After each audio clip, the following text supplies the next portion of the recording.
रुकियो था कश्मीर जो नाज़रीन, जिते कश्मीर में भी भाणजी हथरादू कोर्ट जारी है। कश्मीर में भाणजी हथरादू कोर्ट खिलाफ आबादगारनि जी रहनुमाई खातिर कश्मीर ज़िले के सियासी समाजी और मजहबी अगवाननि पारां डिस्ट्रिक्ट प्रेस क्लब कश्मीर हाॾो धरनो हयो वियो है। नारेबाज़ी कई वई है।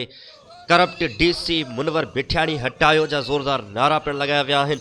सिंध तरक्की पसंद पार्टी के ज़िलाई सदर अकरम बाजकाणी, रफ़ीक चन्ना, शहरी एक्शन कमेटी के राणा अब्दुल गफ्फार, वज़ीर अहमद नवाज़, राणो खान, इलाही खान ऐं ॿियनि जी अॻुवाणीअ में कश्मीर ज़िले में खाद जे हथरादू खोट खिलाफ़ भाण जे डीलरनि ऐं उन सां मिली भगत कंदड़ रेवेन्यू ऑफिसरनि खिलाफ़ सख़्त नारेबाज़ी कई वई आहे।